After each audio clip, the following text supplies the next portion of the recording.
Les decía que la idea de hoy es retomar algunas cuestiones que trabajamos la clase pasada y profundizar en otras, pero también nos gustaría saber, digamos, para comenzar y ajustar un poco la charla de hoy en función también de los intereses de ustedes, porque es un público que no conocemos, si bien la vez pasada nos dieron algunas referencias de lo que están trabajando.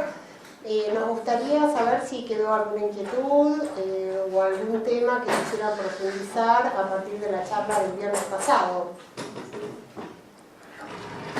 Me da la impresión, hay muchas caras nuevas, mucha gente. Si podían decir sus nombres. Bueno, me parecía caras nuevas. Bueno, Daniela Kaplan. Yo. Es psicóloga del Hospital de Niños de Buenos Aires, de Capital, del Hospital Ricardo Gutiérrez, del servicio de 0 a 5 años, e integrante del Comité de Niños a Riesgo también del hospital. Y juntas, yo soy Adriana Salinas,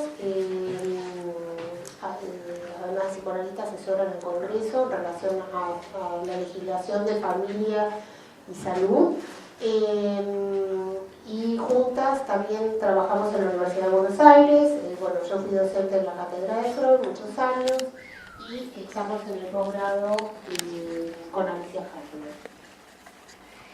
Después les vamos a hacer algunas invitaciones porque, sobre el final, ahora nosotros venimos dando un curso en el Hospital Gutiérrez, justamente de allí venimos, sobre esta temática, más en profundidad. Como ya empezó ese curso, tenemos algunos cartelitos, pero un poco para que sepan de qué se trata, se los vamos a pasar.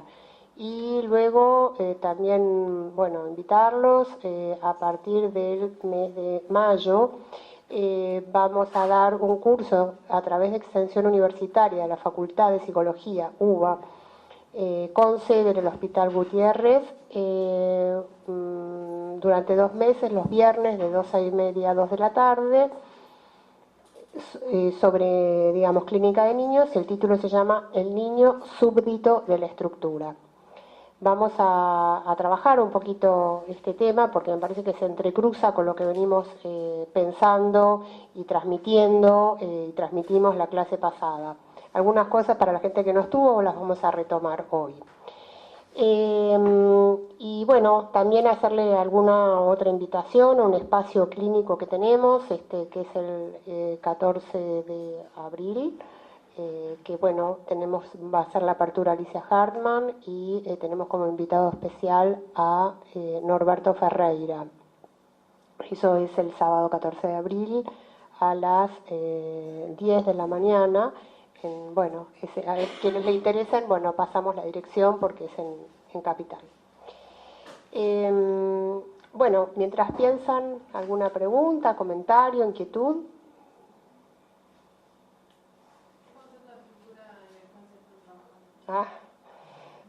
Todo un curso.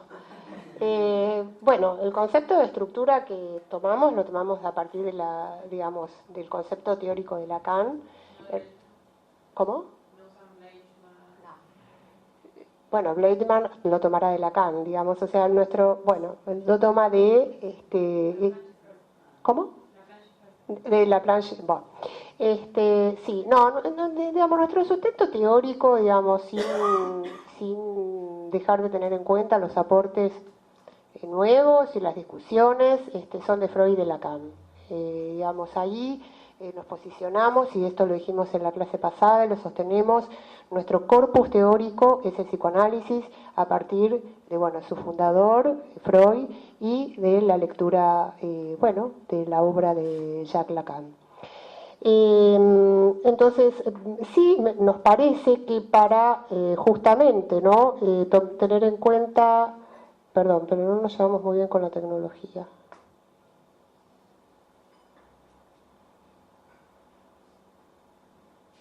De acá, esto,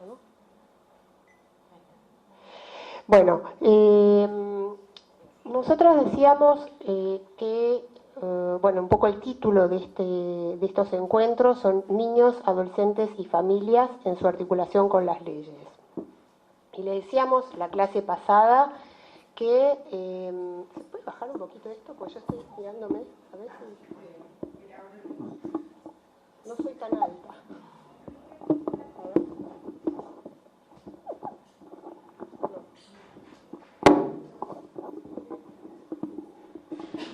Bueno, lo saco de acá. Sí, ahí está, mejor. Sí.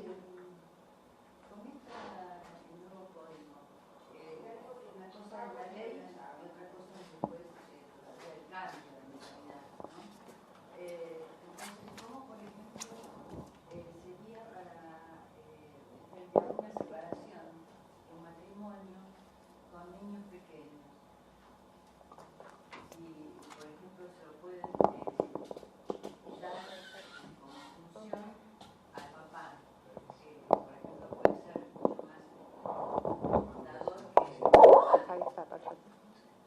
Sí, en el final de la pregunta no te escuché.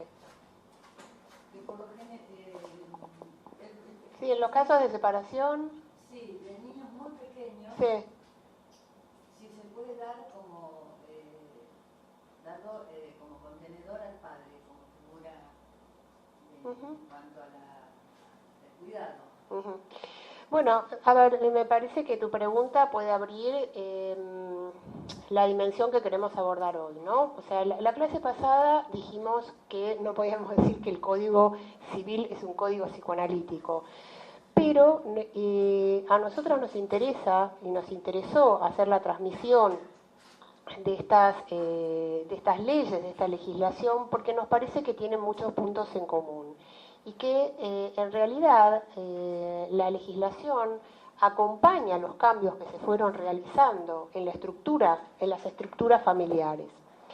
Entonces, bueno, por supuesto que hubo muchos de los artículos que abordamos, que es en principio que digamos que la responsabilidad parental es compartida, o sea que es para ambos, no es de uno solo, y que además se derogó la prioridad materna respecto de los 5 primeros años, ¿no? Que antes estaba, digamos, sostenida por la madre, que eso también fue algo bastante, porque me parece que también es rico y de mucha enseñanza, estar atenta y conocer los debates, ¿no? O sea, el backstage, digamos, de esos resultados. Y la verdad que fue una discusión profunda porque, bueno, creo que lo dijimos la clase pasada, había mucha oposición de las propias madres, o sea, de las legisladoras mamás, que decían, ¿cómo le van a sacar al niño, ¿no? A la mamá? Y lo que nosotros sabemos, y lo sabemos por la clínica, es que se trata de funciones y no se trata de la biología. Bueno, sabemos y ya hemos tenido un campo bastante abierto con lo que es la adopción, a tal punto que, bueno, Lacan ha dicho o escrito alguna vez, todo niño debe ser adoptado, en el sentido de adoptado simbólicamente. Entonces, un poco retomando esta primera presentación que hicimos y que dijimos en la clase pasada, nosotros sabemos que la etimología de la palabra infante, digamos, la infancia, proviene de aquel, del latín, el que no habla. Y famulus, vamos a jugar un poco con la etimología, porque también no nos tenemos que olvidar de los adolescentes, porque este curso está destinado a estos 3 grupos, a niños, adolescentes y adultos. Entonces, familia proviene del latín famulus, que quiere decir, ¿se acuerdan? Bueno, dialoguemos. Exactamente, ¿no? Por eso el título que nosotros pusimos para el curso que viene, el niño súbdito de la estructura. Entonces, bueno, por su propio desvalimiento, por estructura, el niño siempre va a ser un esclavo, vamos a decirlo así un poco fuerte, un súbdito de la estructura. La estructura, me preguntaban cómo nos refería, digamos, cuál es el concepto que sostiene el concepto de Lacan, un conjunto de elementos covariantes. Esa es la definición que da el seminario 3 acerca de este concepto. Y que cuando se modifica uno de estos elementos, cualquiera sea, se modifica la estructura. Y esto es lo que nosotros conocemos y escuchamos de la clínica, o sea, ese conjunto de elementos covariantes, que puede ser el deseo de la madre, el nombre del padre, el ideal, que son las tres patas, digamos, que conforman el trípode, digamos, que conforma la estructura, dependerá de los movimientos de cada uno de estos elementos, las consecuencias que produzcan en el niño. Por eso después vamos a presentar un caso clínico y vamos a ir contando viñetas, porque bueno, estamos en el colegio de psicólogos, no estamos en el colegio de abogados, y aquí lo que nos convoca principalmente es la clínica. Entonces, si bien tomamos, y con el interés de ustedes y el interés nuestro, estos elementos que tienen que ver con la legislación y que nos hacen reflexionar y pensar cotidianamente. Yo ayer leía que recientemente se acaba de sancionar una ley en el Senado respecto de la, de la penalización de la tenencia de pornografía infantil. Que cuando uno por ahí piensa decir que como no estaba penalizado esto de antes, bueno, es una vieja discusión, ¿se penaliza la prostitución o se penaliza al usuario de la prostitución? Bueno, son cosas que no están zanjadas, digo, ¿no? O sea, son cuestiones que continúan, bueno, ni que hablar para todos los que trabajan en relación a al campo jurídico, el tema de la punibilidad. Digamos, son temas que siempre retornan, que siempre están en tensión, ¿no? Y están en tensión porque hay distintas ideas, hay distintas posiciones, entonces, bueno, son temas que no están absolutamente saldados. Y también cuando hacíamos referencia a la legislación internacional, es interesante recordar que, bueno, que en distintos países la mayoría de edad no condice con la nuestra. Hay países que tienen, creo que lo dijimos la clase pasada, los 21 años, algunos otros los 25 para la adquisición de algunos derechos. En cambio, para nosotros, bueno, los 18, que hace poco tiempo se instituyó como edad de, bueno, de mayoría de edad. Entonces, bueno, terminando un poco con las etimologías de las palabras, porque me parece que nos orientan, bueno, en una ocasión, valga la redundancia, en un libro que publicó Alicia Hartman, y bueno, yo escribí un artículo, Daniela, ¿vos también ahí? No me acuerdo. Adolescencia, una ocasión para el psicoanálisis. Bueno, nos preguntábamos por este pariente pobre del psicoanálisis. Decimos pobre porque, bueno, no se le ha dedicado tanto, aunque si nosotros pensamos en los pacientes de Freud, gran mayoría de los pacientes de Freud eran jóvenes. Dora, la joven homosexual, bueno, Juanito, Elizabeth, eran pacientes de 19, 20 años, ¿no? Lo que hoy podríamos llamar adolescentes. Bueno, y una de las referencias que tomamos es Adoleschia es charla del uno. No vamos a desarrollar esta noción, pero sí nos interesa porque hay como cierta difusión de que que el adolescente, digamos, algunos tomaron el camino, que adolece, el duelo. Bueno, pero a nosotros nos pareció que este concepto nos ayuda a pensar las cuestiones de la adolescencia desde otra perspectiva. Entonces, hay, digamos, otros puntos de apoyatura, por ejemplo, en relación a la familia, ¿no? Si nosotros tomamos el final de la obra de Lacan en el año 1980, o sea, ustedes saben que tiene un primer escrito que se titula La familia, ¿no? En donde, digamos, la importancia, que no por ser anterior del año 38 deja de tener vigencia, es el punto donde hace que, digamos, de la familia una institución, pero una institución con una función específica, que es la función de la transmisión, o sea, transmitir algo, vamos a decir, ¿no? Por supuesto que es el linaje también, pero, digamos, la función principal tiene que ver con una transmisión. Por supuesto que podemos pensarlo como transmisión de ideales, transmisión de creencias.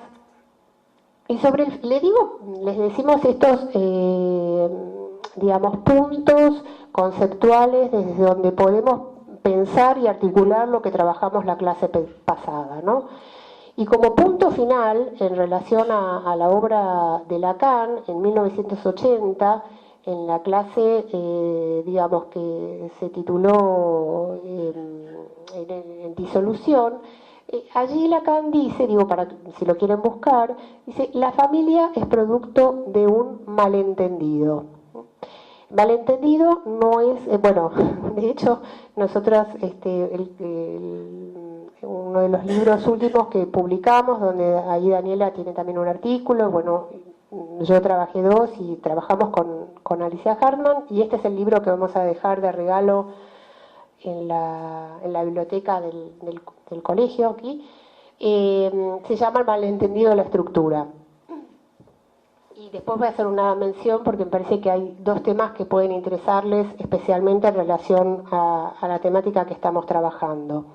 Entonces, en relación al malentendido, digamos, no sé si lo ubican como concepto lacaniano, pero no se trata de un desentendido o algo que no concuerda. Al contrario, el malentendido es un motor.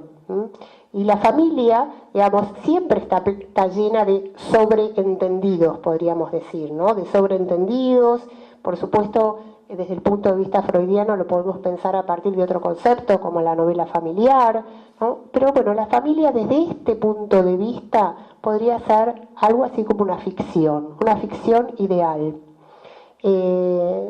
Me acordaba, no sé si lo dije acá, porque como estamos en cursos simultáneos me da miedo repetirme. Una paciente adulta me decía que se iba a divorciar. Y a mí se me ocurrió preguntarle, digamos, el sentido común uno sabe lo que es el divorcio, pero ¿qué era para ella el divorcio? ¿No? Porque entonces si era finalizar la relación con el ex, el acto jurídico no le iba a finalizar en sí misma. Si era la posibilidad de, por ahí, casarse de nuevo, podría ser. Pero digo, no dar por sobreentendido aquello que uno escucha, ¿no? En ese sentido está más referido, por ahí, bueno, no digo, pero volvemos un poquito al tema que nos convoca, digamos, al axioma lacaniano de la no complementariedad de los sexos, en ese sentido el malentendido. Bueno, y hay otras referencias que me parece que son muy importantes desde el punto de vista psicoanalítico para que podamos sostener esta lectura legislativa, porque como les dijimos, lo que vimos la clase pasada es un corte que hicimos nosotras, es decir, elegimos los artículos, podríamos haber tomado otros, pero elegimos los que nos parecían que tenían que ver especialmente con nuestro campo de trabajo. Bueno, para ello también podemos pensar, bueno, hay un texto Princeps, que es 2 notas para el niño, ¿no? que es el texto de Lacan en 1969, y hay 2 cuestiones que me parece que son muy importantes. Una, un deseo que no sea anónimo. Y la otra cuestión es la dimensión de las 3 generaciones. Es decir, y esto lo vimos la clase pasada también, por ejemplo, ¿no? Bueno, cuando hablábamos, y que es un poco el tema que quería pensar un poquito más hoy, que es el tema de la adolescencia, pensar que, recuerdan un artículo que decía que, digamos, si un joven, un adolescente era papá, digamos, se derogaba la tutela del abuelo sobre el nieto. Digamos, cuestiones que son importantes porque acompañan al joven, al adolescente, o sea, la legislación lo acompaña, lo promueve, lo legitima en un lugar que, bueno, que antes no le era propio. Es muy interesante también pensar, digamos, cuando las leyes acompañan, cuándo las leyes se anticipan y cuándo las leyes legitiman. Sabemos que lo que hace a la familia, lo vimos la clase pasada, todo lo que tuvo que ver con el matrimonio igualitario, también ¿no? Digamos, con el divorcio, con la nueva consagración de derechos y obligaciones respecto de los progenitores afín, ¿no? Es decir, de la pareja o el conviviente de la madre o el padre, digamos, cuando hay hijos de uno u otro, en donde, bueno, lo habilita. O sea que en este sentido también el código ha acompañado de cerca lo que podríamos llamar la democratización de la familia, ¿no? O sea, el padre deja de ser como, digamos, el rector, el que fija el domicilio. Creo que les decía, ¿no? Que bueno, antes, bueno, en 1869, y por supuesto que esto fue modificado en el 83 con la ley del divorcio, antes los hijos se clasificaban en legítimos, naturales, incestuosos, sacrílegos y adulterinos. Y estos tres últimos no tenían la posibilidad de conocer su ascendencia. O sea, eran, como podríamos decir, desde el punto de vista del psicoanálisis, realmente un puro resto. Puro desecho porque no tenían legitimidad ninguna. Bueno, afortunadamente eso en el año 83 con la democracia se modificó y el divorcio, bueno, todo niño nacido es hijo de quien lo reconozca, por supuesto de la madre quien lo portó hasta ese momento porque no estaban las técnicas de reproducción asistida y todo esto también ha, digamos, traído nuevas discusiones y discusiones filosóficas también, porque desde el inicio, porque bueno, también el código contempla, y ahora con el tema del aborto, también esto se rediscute, es que, ¿cuál es el concepto de vida o cuándo se inicia la vida? Bueno, les decía que en este libro que vamos a dejar acá hoy hay dos artículos sobre una ley específica que también ha traído como distintas discusiones y posiciones y reflexiones y dudas, que es la ley de identidad de género y también de legitimación, ¿no? Pero bueno, en el campo, en relación a los niños, esto se torna como más complejo aún. Entonces, bueno, es un tema que, digamos, requiere siempre por supuesto, en el caso por caso, una reflexión. Porque, bueno, no es lo mismo un niño cuando su constitución subjetiva está en juego, cuando aún falta la adolescencia y todo el reordenamiento que bueno, Freud ya lo trabajó en la metamorfosis de la pubertad y lo que implica el reordenamiento de las pulsiones sexuales y lo que es el proceso identificatorio, ¿no? Porque si hay algo que sabemos es que, bueno, la asunción de un sexo es claro que no tiene que ver con la genitalidad, pero sí está muy atravesado por el campo de las identificaciones. Hay películas sobre esto que me parece que abren el debate. Nosotras trabajamos en el posgrado de niños, no sé si la conocen, una película que se llama Mi vida en rosa, ¿no? Bueno, la recomiendo.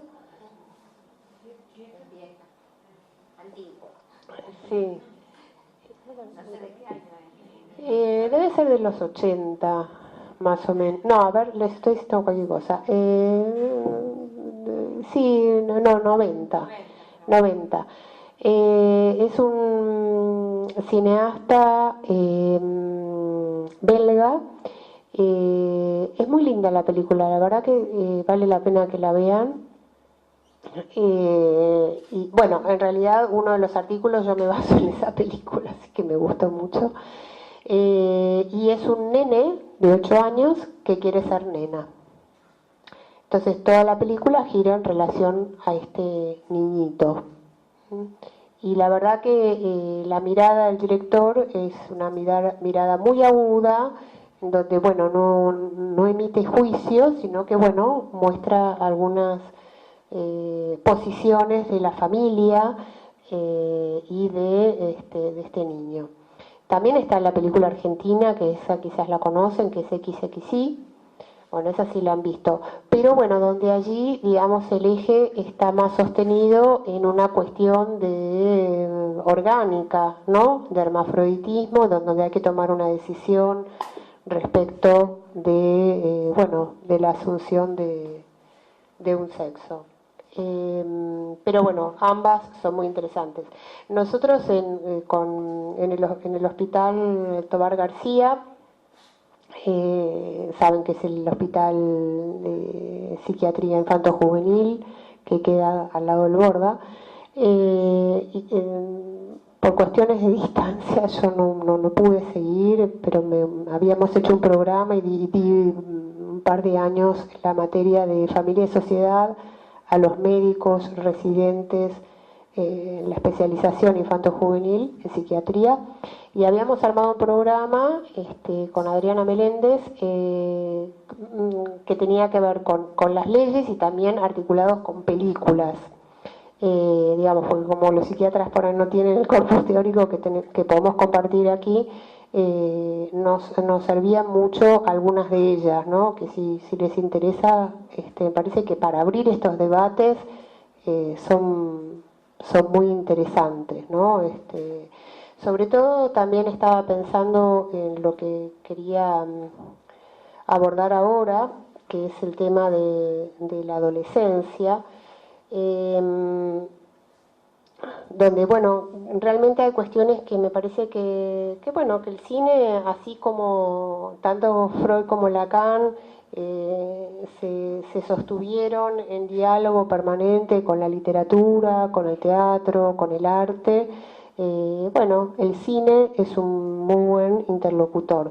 De hecho, vamos a pasar el otro chivo, el día 16 de junio, en este espacio que en el malentendido, como lleva su nombre, un grupo de analistas, en los que está Daniela, Alicia Hartman, Gabriela Jajam, Miriam Dios y yo, vamos a proyectar otra película, porque bueno, como verán nos gusta el cine también, que es una película que se llama Poética del Cerebro. Marta la vio, Marta Klium, porque el año pasado hicimos una jornada y bueno, la pasamos, pero como gustó y la verdad que bueno, fue en el marco de una jornada, esta vez planificamos una actividad específica para la proyección solo de esta película, que va a ser el 16 de junio a las 3 de la tarde en Malavia 1067, en Ciudad de Buenos Aires. La película, digamos, es de una cineasta contemporánea, franco-israelí, no se proyectó en Argentina y tampoco está subtitulada al español, trabajo que hicimos nosotros. Y nos interesa mucho, le hemos trabajado en los doctorados de la Facultad de Psicología, esta cineasta, porque tiene una proximidad con el psicoanálisis y digamos que sucintamente podríamos decir que lo que le interesa en su cine es cómo filmar la palabra.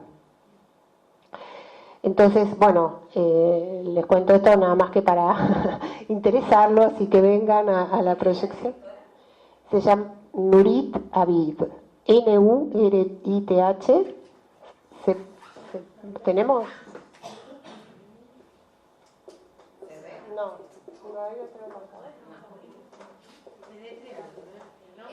N-U-R-I-T-H, separado ese es el nombre, y el apellido es A, B corta, I, B corta. Bueno, de hecho en el Tobar García nos invitaron a hacer una trilogía con 3 películas de ella.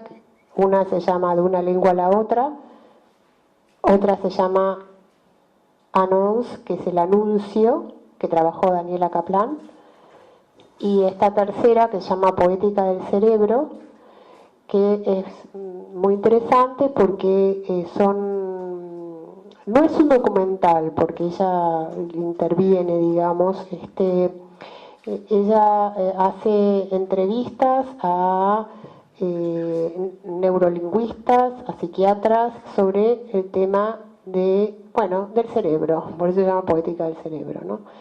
Me parece que son interlocutores que nos abren perspectivas y, como Daniela citó la vez pasada a Lacan, dice: quien renuncie, que no esté en relación a su época, ¿no? O sea, hay un montón de cosas que nos interrogan y que queremos discutir, pensar, entender, poner en discusión.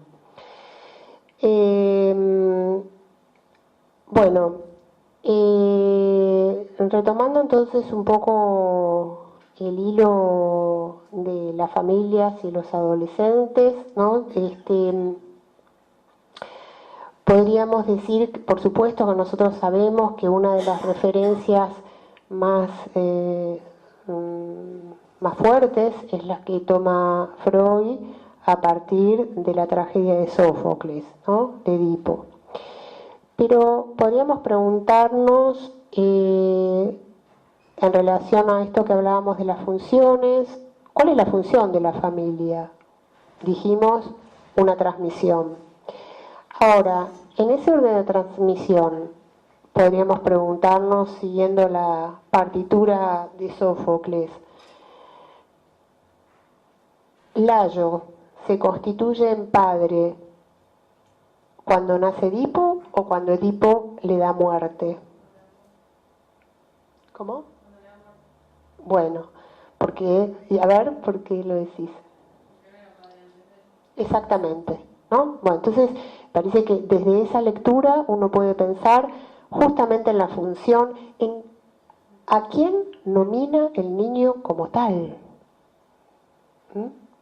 Esto también lo escuchamos muchas veces, que a veces hasta los chicos nos llaman no les dicen ni papá ni mamá, pero eso no es solamente el indicador, pero que la función es cumplida por algún otro, a veces por un hermano, a veces por la abuela.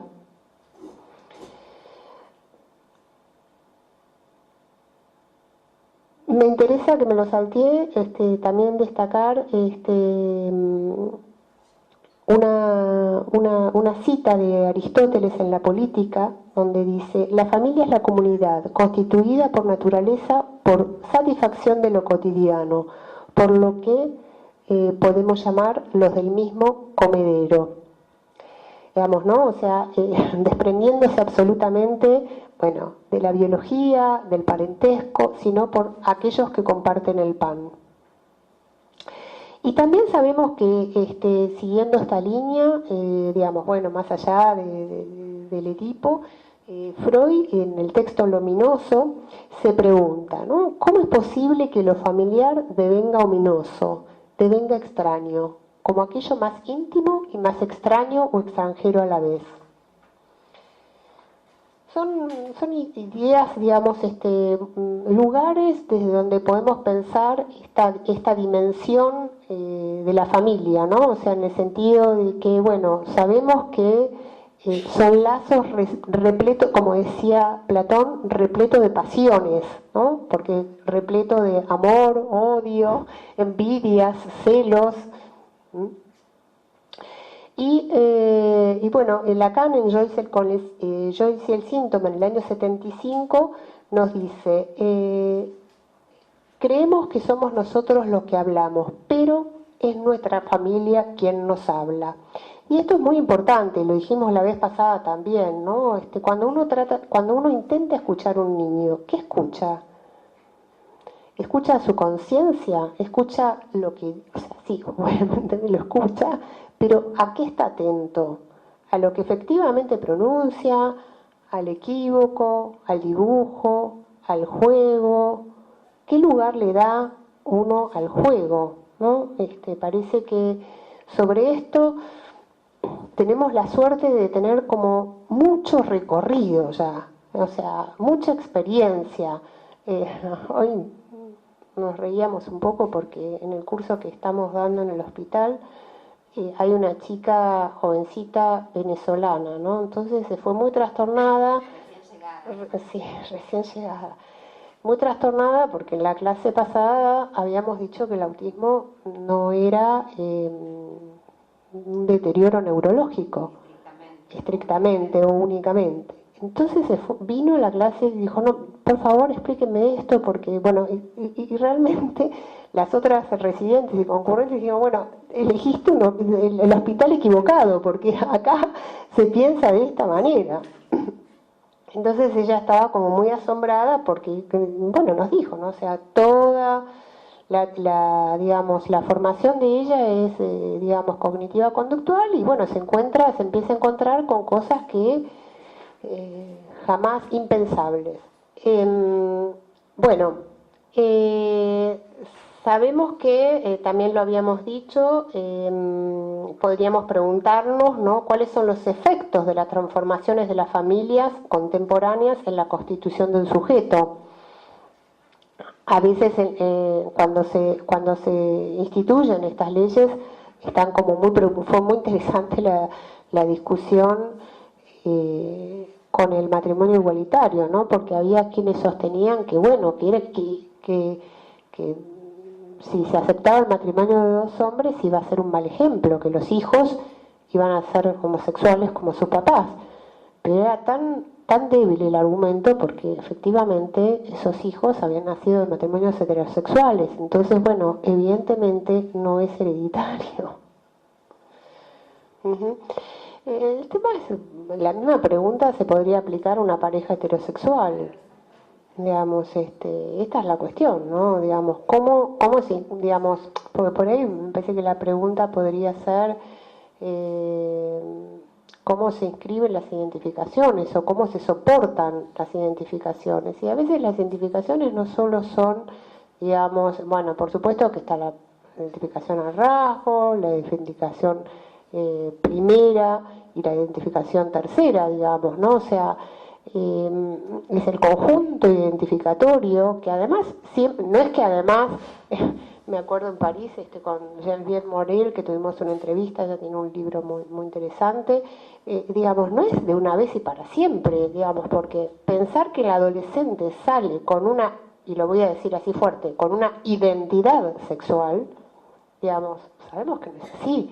Primero que la identidad, digamos, desde el punto de vista psicoanalítico, no tiene mucho valor, porque la identidad, o sea, nosotros pensamos en la identificación, en los rasgos identificatorios, pero no en una identidad. Por supuesto que, bueno, todavía, yo ya no sé si en el DNI se sigue poniendo masculino o femenino, si no se pone más el estado civil, digamos, ¿no? Porque antes se ponía, no sé, el soltero, divorciado, casado, viudo, digamos, bueno, eso ya no está más, no sabemos por qué, pero bueno, pero sí bueno, antes era la raza, el color, digamos, ¿no? O sea, porque estas cuestiones son interesantes, hay mucho escrito sobre esto, donde, bueno, ahora me olvidé del título del libro, pero que ella se preguntaba realmente bueno, si la cuestión de los sexos no tenía que ver con esta dimensión, ¿no? En el sentido de una, digamos, polarización, ¿no? Como podía ser en su momento, bueno, la pertenencia a una raza, ¿no? O a un, digamos, entonces pareciera ser, digamos, la ciencia también nos está como dando un poco vuelta a la cabeza, digamos. Hay gente que puede decir que no y hay gente que puede decir que sí. Por ejemplo, voy a dar otro ejemplo. Con todo lo que conocemos de las técnicas de reproducción asistida, que bueno, digamos, que es un óvulo, que es un espermatozoide, que el embarazo lo porta otra mujer, hasta ahora, por ahora, mujeres, y bueno, y nosotros avanzamos, digo, la legislación argentina respecto de la voluntad procreacional, es decir, que son padres aquellos que decidieron seguir adelante con este deseo de padres y no, por ejemplo, quien aportó los gametos. Pero bueno, en Inglaterra, digamos, y entonces en la Argentina solo se admiten 2 progenitores. o sea, desde el punto de vista jurídico, ¿no? O sea, después estará el afín, etcétera, etcétera. Pero desde el punto de vista jurídico se tienen dos. Serán dos mujeres, dos varones, lo que sea. Hasta ahí llegamos, pero nosotros son dos. Pero bueno, en Inglaterra ya hay tres.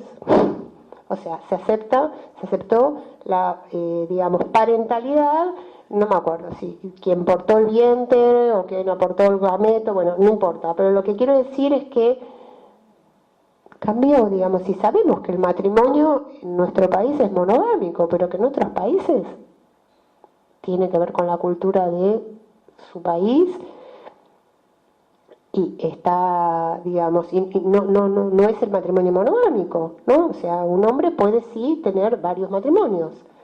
Entonces, bueno, hay cuestiones que tienen que ver, sin duda, con posiciones culturales, religiosas. Hay otra película, ahora que me acordé de esto, que es muy interesante también, que se llama Mustang. No sé si la vieron. Esa es reciente, el año pasado, hace 2 años. ¿Cómo se llama? Disculpame, vos dijiste que en Inglaterra se aceptan hasta 3 que progenitores. Progenitores, sí. Sí, en Argentina hubo un caso. 1 o 2 casos, sí, en el interior, sí. En Santa Fe, sí, no estoy segura cómo fue, pero me acuerdo que en una charla una abogada me lo dijo, acá también, pero sí, ahora que vos lo decís, sí, tal cual. Digo esto porque me parece que nos confronta con, bueno, con otras ideas, con otras posiciones. Después se abrirá el campo de discusión y se verá, no sé, como por ejemplo pasa con el aborto ahora, que se abre nuevamente la discusión. Pero bueno, cada uno tendrá sus ideas, sus posiciones, pero hay un campo jurídico en donde, bueno, excede el parecer de cada uno, digamos, ¿no? No, y bueno, en relación a esta película, Mustang, es muy interesante porque, bueno, es una película turca, en donde, y la recomendamos por esto, porque creo que son 5 chicas, 5 adolescentes, que quedan al cuidado de una abuela, y atravesadas por, bueno, las costumbres, la cultura de su país, ¿cómo lo toma cada una? ¿No? O sea, en el sentido de cuál es la posición de cada sujeto en relación, bueno, si fuéramos muy lejos en relación a la castración, pero en relación a estas normas. Cómo y esto lo vemos, ¿no? Con los hermanos, cómo cada uno, si bien los padres no son siempre los mismos, porque ya lo sabemos, desde Heráclito no se mete 2 veces en el mismo río, digamos, los padres, incluso, bueno, tenemos un caso que estamos atendiendo con Daniela, de mellizos, ni aún habiendo nacido el mismo día, a la misma hora, digamos, bueno, puede haber un océano de diferencia, ¿no? Entonces, en este sentido, me parece que la película trabaja muy bien esta dimensión, que cómo cada una de estas chicas responde de distinta manera frente a las mismas cuestiones, ¿no? Al mismo papá, a la misma abuela.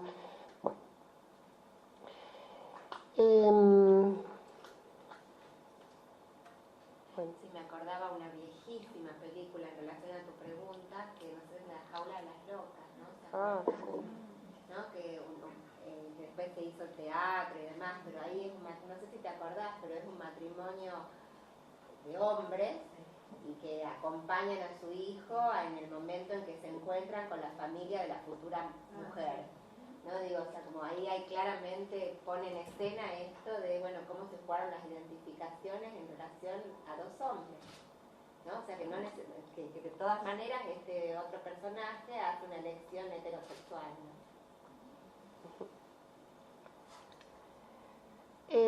Bueno, un poco para retomar el tema de la adolescencia, ¿no? Bueno, les voy a leer un poquito, digamos, algo que trabajamos en Tucumán, en un congreso que nos invitaron, en donde siempre cuando hablamos de la adolescencia Trabajamos porque nos parece que es de una actualidad absoluta, y me parece que esto tiene que ver con el psicoanálisis también, que es la obra de Franz Wedekind, Despertar de Primavera. No sé si la conocen, es una obra de 1891 que toma Freud en discusión en las reuniones de los miércoles, y que después retoma Lacan en Intervenciones y Textos 2. La obra, digamos, es justamente el devenir de tres adolescentes, con posiciones bien distintas. Uno, digamos, podríamos decir, la obra comienza en una discusión madre-hija por el largo de la pollera, digamos, ¿no? Esto es absolutamente actual. Me acordaba de una chica que la pelea con la mamá era porque ella quería ir con short a ver a Racing y la mamá no la dejaba. O sea que esto se verifica todo el tiempo, digamos, con la moda de la época, con el ropaje de la época, pero que esto está hasta dónde llega cada una, vamos a decirlo, ¿no?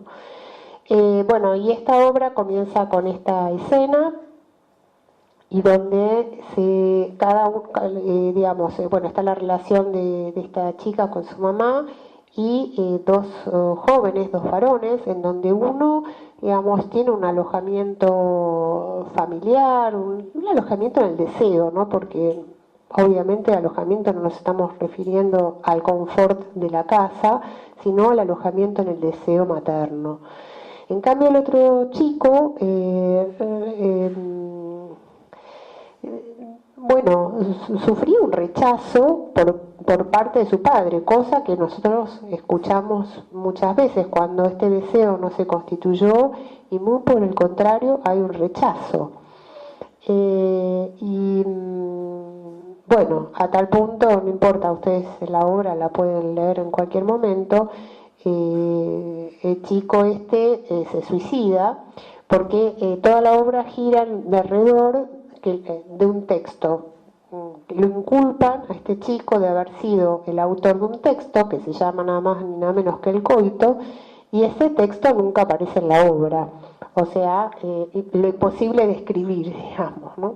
Entonces, cuando este chico se suicida, o sea, lo que le quiero decir es que la obra es de actualidad en este sentido. Hay un embarazo, porque la chica se queda embarazada, hay un aborto, hay un suicidio, está la pelea con los padres, está el alojamiento en el deseo, está el rechazo parental, está la escuela, digamos, la institución, cómo atraviesa, digamos, también la vida de estos chicos. Entonces, por eso, si bien la obra es de 1891, nos parece que más allá de, digamos, de que no tenían internet, digamos, es absolutamente vigente, ¿no?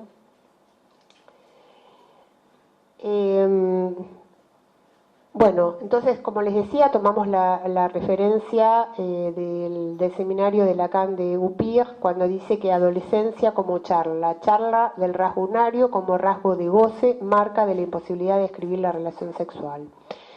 Pregunta, ¿no? Porque sabemos que el trabajo clínico con adolescentes quizás sea uno de los más difíciles. Una charla que bordea la transferencia y está más allá de constituirse en neurosis. Transferencias que soportan los rasgos de goce dados a ver. ¿Cómo intervenir cuando lo visto y lo oído configuran una nueva torsión, donde la mirada y la voz son objetos privilegiados? Desde allí, la entrañable dificultad a la que la adolescencia somete al psicoanálisis.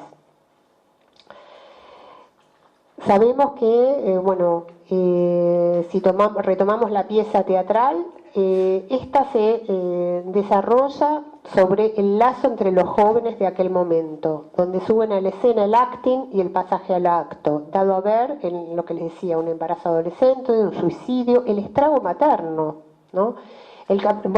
Seguimos con las películas, pero bueno, el Lady Bird, no sé si la vieron, está en cartel, el estrago materno. Y el capricho materno, ¿no? Las marcas del rechazo parental, o al contrario, el alojamiento en el deseo. No sé si se escribe con D o con TH. No, con D.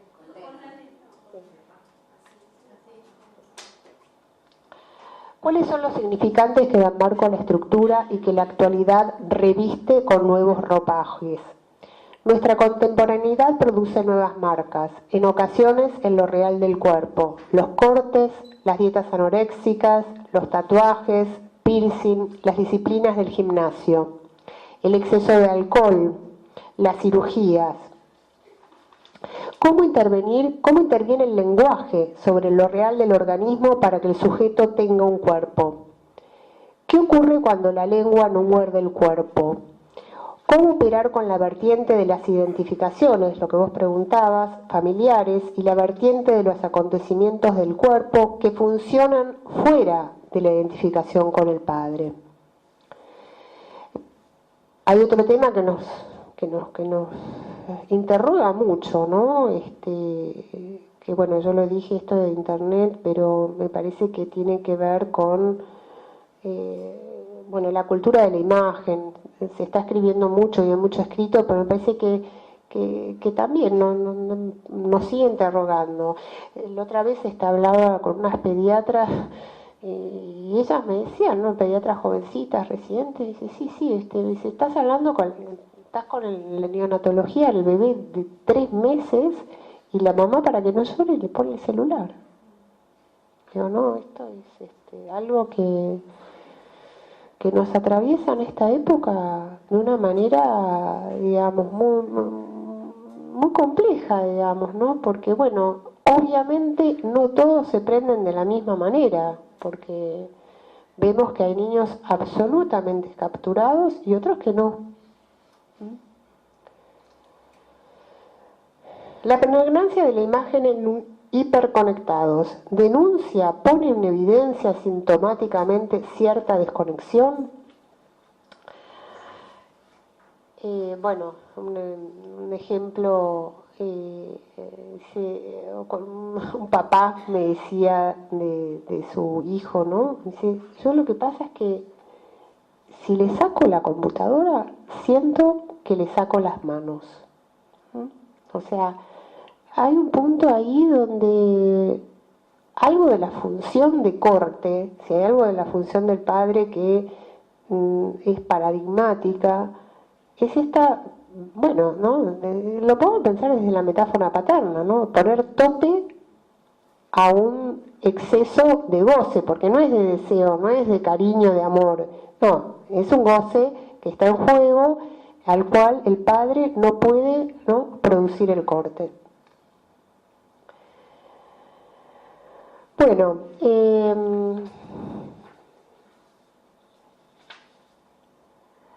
creo que otra cosa que queríamos resaltar, porque quizás bueno, en estos dos encuentros el tema tiene muchas aristas y se puede ir diversificando, pero hay 2 artículos en la revista digital El Sigma. ¿La conocen? Bueno, uno que ahora Daniela va a presentar un caso que está también publicado en la revista, no me acuerdo cómo se llama La revista, el título del trabajo, sí. que cuando falla la ley inscrita en el inconsciente, la ley como generadora de un corte.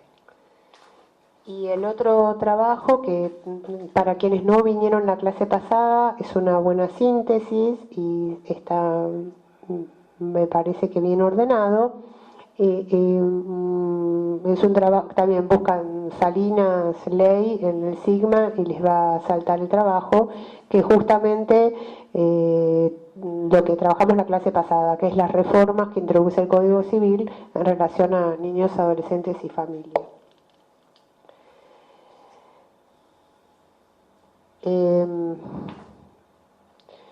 Bueno, ¿hay alguna pregunta, comentario? ¿Me quedó clara cuál era el artículo del Sigma? Sí. La revista mencionaste y dijiste el artículo. Son 2 artículos. Uno es cuando falla la ley inscrita del inconsciente, la ley como generadora de un corte, que esa es de... ¿Y esa revista está por fecha? No. Pones el Sigma y pones los nombres o de los artículos o los nombres nuestros. El que te dije recién es Daniela Kaplan y el que dijo Adriana es Adriana Salinas. ¿Alguien que tuvo cuando yo la casa anterior?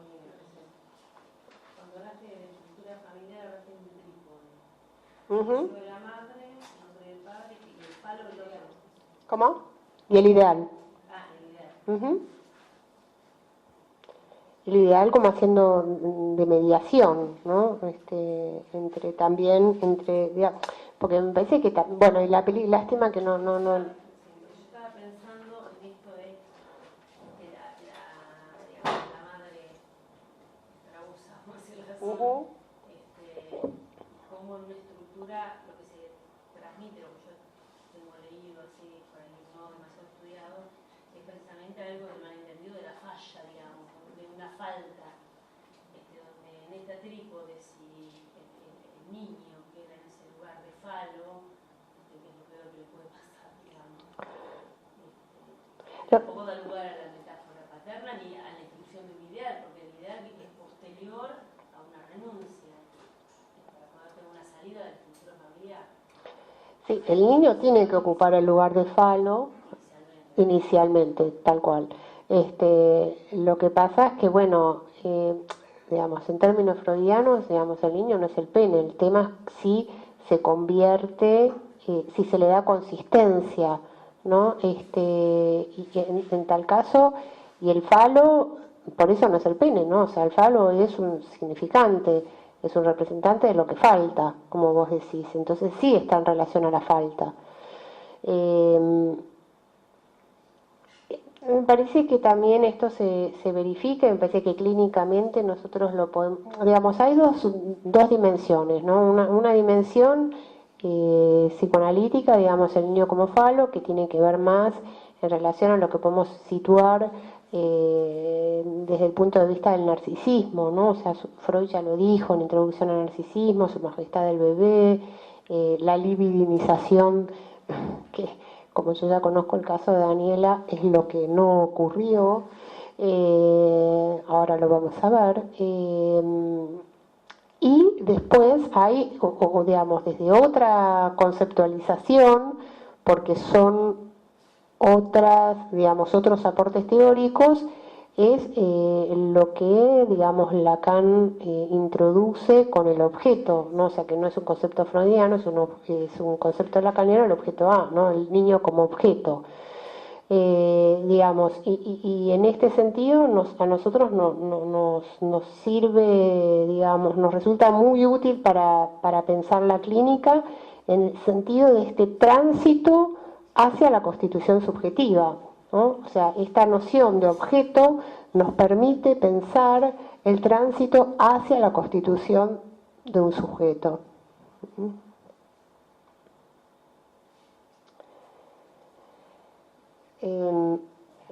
Una nota así de color, pero en una entrevista hoy con unos padres muy difíciles, que bueno, en el curso anterior conté otra nota de color del mismo caso, porque viene a cuento, pero en relación a esto, mi papá me pedía que yo les diga,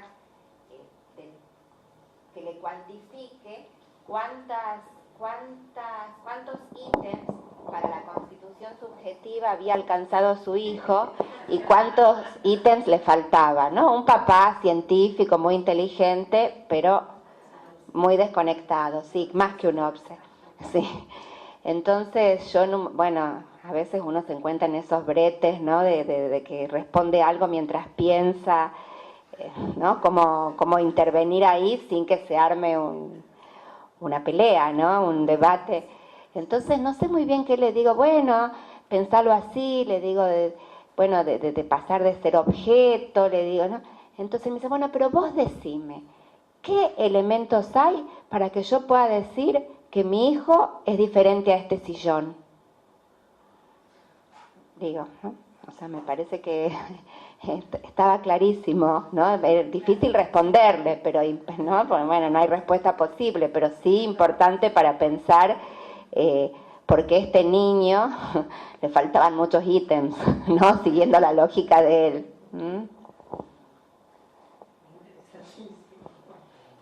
Para ese padre no hay la dimensión de sujeto, o sea, el padre que lo puede diferenciar un sillón de... Exacto. Bueno, le respondí a la mejor estilo Woody Allen. Bueno, ¿y vos qué pensás? ¿Cuáles serían las cosas que lo diferenciarían de un sillón? Y no me puedo contestar.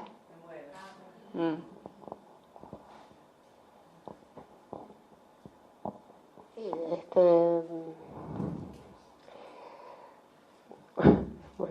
cuando uno escucha a la clínica, ¿no? Como que le vienen más ejemplos clínicos. Una mamá me decía, bueno, sí, me dice, a ver si me entendés, a mí me daba lo mismo, tener un hijo, tener un perro, me daba lo mismo. O sea, y digo, a veces son frases emblemáticas, no para juzgar a la persona que las enunció alguna vez. No importa, me parece que la clínica en este sentido nos da, bueno, nos orienta, nos da caminos para poder verificar o no aquello que alguna vez leímos, ¿no? Como siempre repito, yo en algunos cursos de una mamá experta en el lenguaje, una nena casi autista, me pregunta, ¿cómo le enseño a hablar? Y yo me quedé tan sorprendida con esa pregunta, porque me quedé impactada, porque uno dice, ¿cómo se enseña a hablar? Claro, la pregunta es una pregunta que a ninguna abuelita le vamos a decir, ¿y vos cómo le enseñaste a hablar a mi mamá? O sea, es como una pregunta muy rara. ¿No? ¿Qué diferencia hay entre mi hijo y un sillón? Es una pregunta rara. Bueno, me parece que bueno, estos son los grandes desafíos con los que el psicoanálisis nos confronta. Sí, es un poco la bajada, digamos, de cuando uno dice el niño en posición de objeto, ¿no? Bueno, ¿qué es el niño? Bueno, estas son las cosas, ¿no? Cuando es...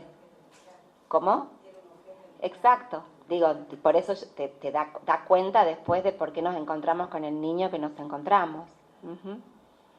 Que bueno, uno lo ve en la clínica y a veces parece tan sencillo, ¿no? Y cuando lo pensás conceptualmente cuesta a veces entender de qué se trata, ¿no? Sí, pero me parece que la mamá esa, la última, ¿no? De cómo le enseño a hablar, realmente te lo pedía como que necesitaba que vos se lo dijeras, por supuesto, ¿no? Porque ella por ahí no sabe diferenciar, pero quería una ayuda. No, sin duda, por eso dije que no se trata de un juzgamiento para nada, al contrario, para mí la pregunta para mí fue de enseñanza, porque fue confrontarme con esto, ¿no? Digamos, sin duda, la mamá, digamos, quizás podemos decir, era la primera, bueno, estaba formulando una demanda, ¿no? O sea, la aparición de una demanda, una pregunta del lado de ella. Porque hasta ese momento, incluso, fue un caso que hace muchos años, pero ellos vienen, los papás, derivados por el jardín, pero no se daban cuenta de lo que le estaba pasando a su hija, digamos, no hablaba, pero bueno, tampoco les hacía mucho obstáculo, porque la mamá hablaba tanto, como muchas veces pasa, ¿no? Que en una radio, que bueno, no había lugar para la palabra de la nena. No, sin duda son este decir, bueno, sabemos, los pacientes nos enseñan un montón, ¿no? Aprendemos de la clínica. Entonces, bueno, esto nos estimula para poder seguir pensando, ¿no? Y una de las cuestiones que a nosotros nos convoca mucho, y por eso este espacio que tenemos hace 10 años con este grupo de trabajo que nos autodenominamos como el malentendido, son reuniones clínicas, donde el esfuerzo es hacer cierto anudamiento entre la clínica y la teoría, ¿no? Porque parece que cuando uno hace una transmisión de un caso, no está contando la vida de un paciente. Y esto lo tenemos que tener claro, porque tampoco escuchamos la vida del paciente.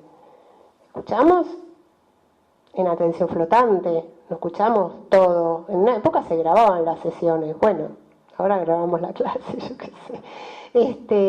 Pero bueno, digo, se tomaba nota, ¿no? De todo. Me acuerdo de haber ido a alguna supervisión, donde, bueno, que se grababa, supervisiones grupales, o iba, lo digo, ¿no? En la escuela de psicoterapia para graduados, en esa época, cuando yo estudié, el grupo de supervisión, un supervisor pedía la grabación y se desgrababa la sesión. Por supuesto se le avisaba al paciente que iba a grabarse, ¿no? Bueno, ¿cuál es el valor clínico de eso? No, una supervisión que vas a una supervisión a retomar un paciente que ya trabajaste y te dicen, bueno, ¿dónde quedamos? Y retomamos desde dónde quedamos, digo, ¿no? También ahí hay algo en relación a la historia y no a lo que en ese momento se arma como pregunta. Es distinto eso a, bueno, ¿qué es lo que te preocupa hoy, ¿no? ¿Dónde está tu pregunta al respecto, ¿no? Y no se le da lugar a la palabra. Claro, pero y también tiene que ver, digamos, a veces, como nosotros damos clase a los concurrentes que recién se inician, los residentes, a veces tratamos de hacer un esfuerzo didáctico, ¿no? Y a veces yo no sé, voy a atender a un paciente y digo, a ver, ¿por qué estoy haciendo lo que hago? A ver, ¿cómo transmitirlo, ¿no? Entonces pensaba en un nenito que bueno, uno lo puede esperar, puede tomar como distintas, no técnicas, sino posiciones en cada sesión, ¿no? A veces lo espera con un juego, a veces saca algún juego, digo, ¿no? En este sentido, porque bueno, también hubo una corriente que la caja era el mundo interno, entonces la caja no se podía tocar y había que guardarla bajo llave y cada paciente tenía que tener su caja y bueno, trabajaban con esa caja. Por suerte los hospitales nos zarandearon y desapareció la caja, desaparecieron los juguetes, entonces empezamos a hacer lo que podíamos. Entonces a partir de eso dijimos, bueno, parece que la cosa funciona igual, no sé, no tiene por qué ser tan riguroso, estricto, ¿no? Entonces, bueno, vamos haciendo como podemos. Y bueno, también pensaba en un chiquito, ¿no? Que bueno, sí, los autitos, los castillitos, esto, lo otro, pero un despelote zafarrancho total en el consultorio, hasta que él empieza a armar su propio juego. Y su propio juego es, en el castillo, empezar a superponer los objetos para lograr un equilibrio. Eso no lo dice él, eso lo estoy diciendo yo para explicárselos a ustedes. Pero bueno, digamos, ese es el juego de él, ese es el juego simbólico, digamos, ¿no? Porque él tira las cosas por el aire, salta por el diván, bueno, los chicos, bueno, ese tipo de chiquitos. Pero cuando está haciendo eso, es otro. Pieza por pieza, busca, yo digo, ahí se le va a caer y va a empezar el zafarrancho de nuevo. No, se le cae, lo vuelve a agarrar, lo vuelve a poner. Digo, ahí está produciendo algo, que esto a veces, muchas veces, el papá de este chico me decía, pero a ver, yo no entiendo, ¿vos qué haces con él? ¿Vos lo observás? ¿Y de qué sirve tu observación? Porque él viene acá 2 veces por semana, media hora, y vos, ¿cómo trabajás? Porque tu método socrático, bueno, digo, nos interpelan mucho, ¿no? Pero, bueno, uno también tiene que poder dar cuenta de lo que hace. Y por suerte, evidentemente lo que uno hace, algún grado de eficacia tiene, porque lo sigue trayendo. O digo, si no, lo traerían más, digamos. No hay gente tonta que va, ¿no? Si no funciona. Entonces, a pesar de que este señor no encuentra la diferencia entre su hijo y un sillón, bueno. Para contarles el caso clínico que pensamos, voy a retomar algunas cuestiones que ya anticipé en relación a contextualizar el caso que relaté la semana anterior. Me voy a repetir en algunas cosas porque me parece que entender este marco es fundamental y como hay bastante gente nueva, contarles un poquito lo que les anticipé respecto a que, bueno, yo participo en el Hospital de Niños de Buenos Aires en lo que nosotros llamamos el Comité de Niños en Riesgo. El Comité de Niños en Riesgo, como ya les decía la vez pasada, es un comité consultivo conformado por psicólogos, pediatras, asistentes sociales, algunos médicos de especialidad, en donde se llevan los casos a discusión, casos donde en un inicio este comité fue un comité que se llamaba Comité de Maltrato, allá lejos y hace tiempo, y cuando se fue viendo que la casuística que llegaba a este comité excedía las situaciones de maltrato físico y de abuso sexual, sino que había situaciones de negligencia, situaciones producto de décadas de pobreza y efectos en la constitución subjetiva de los niños, de las carencias de las generaciones anteriores. El planteo fue, bueno, ¿se puede seguir pensando en que se trata de niños maltratados? estos niños enloquecidos por falta de un sostén de otro, estos niños que no tienen quien pueda hacerse cargo de la constitución subjetiva, lo que planteaba Adriana, donde no hay quienes encarnen estas funciones que son necesarias para la Constitución, donde hay una carencia de instituciones o de terceros que puedan tomar la posta y ocupar esos lugares que en muchos casos están como devastados, ¿no? Digamos, cuando empezaban a aparecer en el hospital niños que estaban a cargo de familias a lo mejor con un solo progenitor, en situaciones de mucho deterioro psíquico, ¿no? Y los niños en estas condiciones, y que eran cuestiones que se detectaban muchas veces a partir de internaciones. Piensen que el hospital de niños es un hospital general.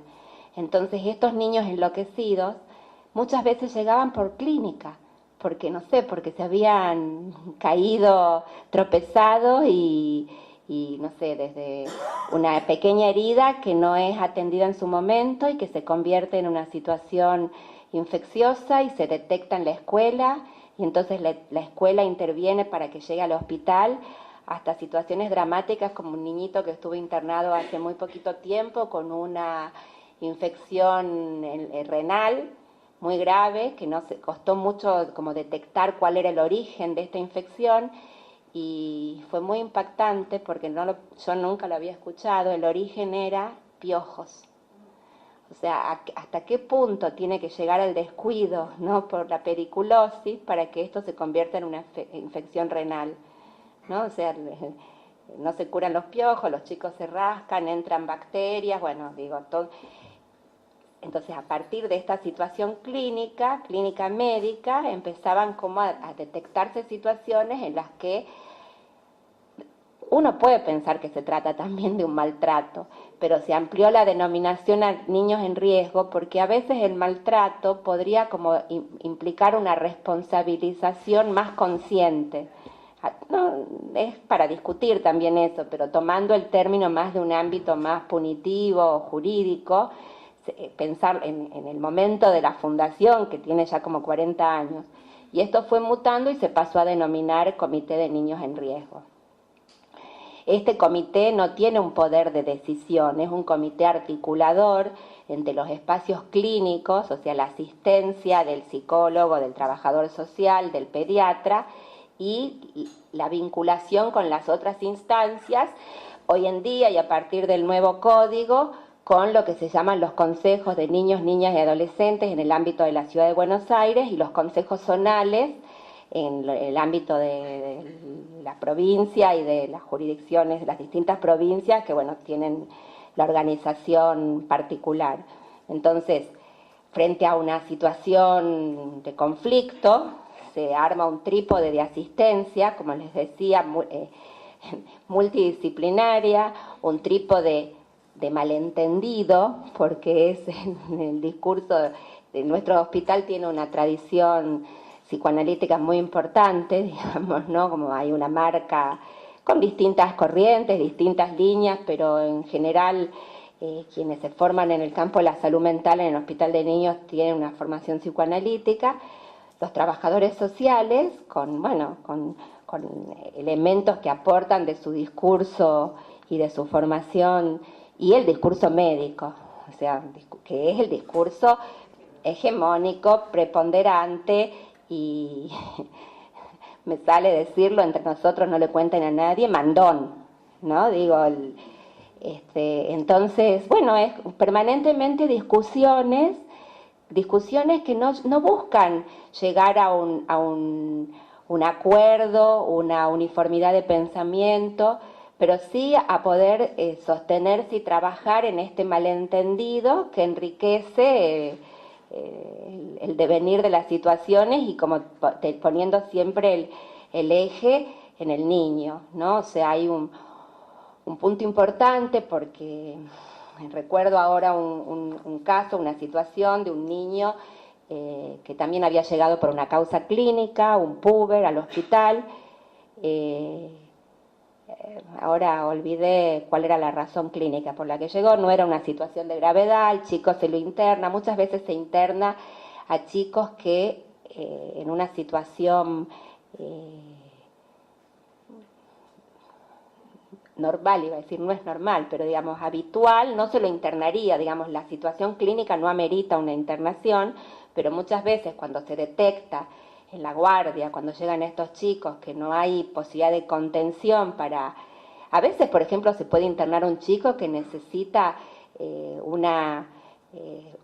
antibióticos, ¿no? Entonces, si este chico viene una vez y 2 veces y 3 veces y 4 veces, y en realidad lo que se observa es que esto tiene que ver con la no posibilidad de consecución de lo que se le plantea como tratamiento, la primera estrategia es citarlo con una frecuencia determinada, con el pediatra, con el psicólogo, se va haciendo un seguimiento sin que se lo interne. Si esto no funciona, bueno, el recurso a la internación, que son internaciones por causas clínicas, no son internaciones psiquiátricas, ¿no? Son internaciones que antiguamente se llamaban causas sociales, que no son causas sociales, porque bueno, ustedes saben que la Organización Mundial de la Salud habla de la salud integral, ¿no? La salud física y la salud psíquica, la salud que la incluye en el ámbito social. Entonces, si hay algo de esto que falla, es también, digamos, como esto es un gran trabajo que venimos haciendo de hormiga en relación a los médicos, es un acto pediátrico. O sea, internar a un niño porque no está bien cuidado, aunque no tenga fiebre o una infección, es un acto pediátrico.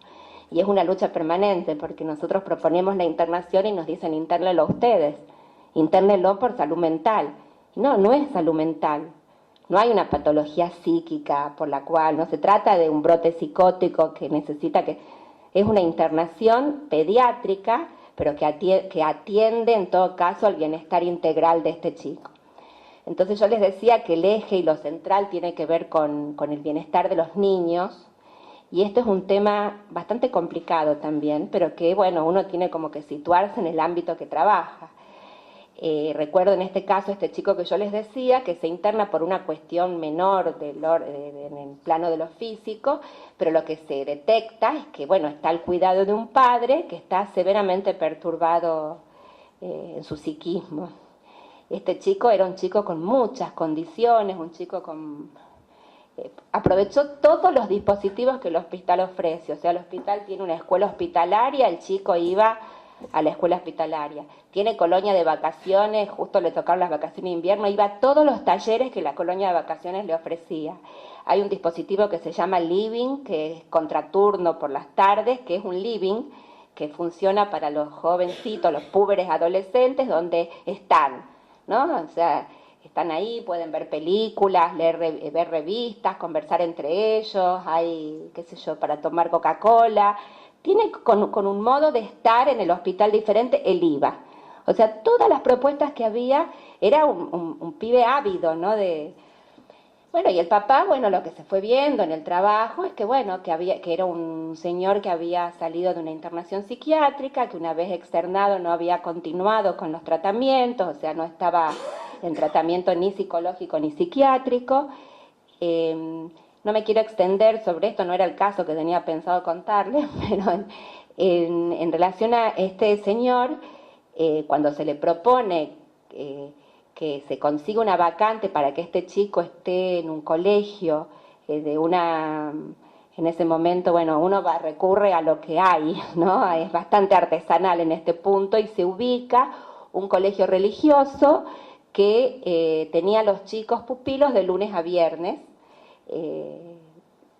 porque en general o sea, podían estar de lunes a viernes o podían estar desde la mañana hasta última hora de la tarde para facilitar que los padres trabajaran.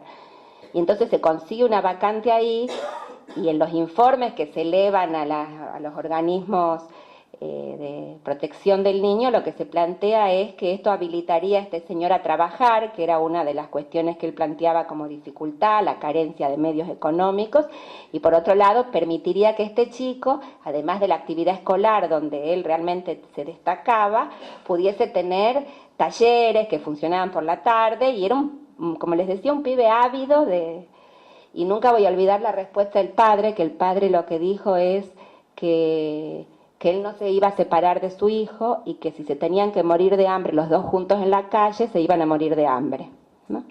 Entonces, en ese momento se planteó el dilema, ¿no? Porque me acuerdo que en la discusión en el comité, claramente el señor era un psicótico, y la discusión era, bueno, pero si se separa este niño de este padre por la fuerza, digamos, por una, lo indica la ley, ¿qué va a pasar con este señor?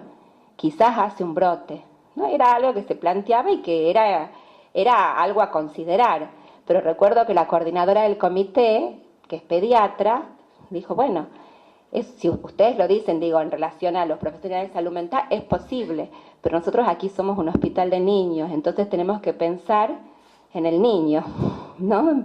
Digo... En el padre hay una elección, ya en el niño hay otra elección, si está ávido de hacer lazo y de una infección, no es que uno diga, bueno, no me importa el padre, bueno, la psicosis también, elige, él quiere elegir, pero el niño no lo quiere.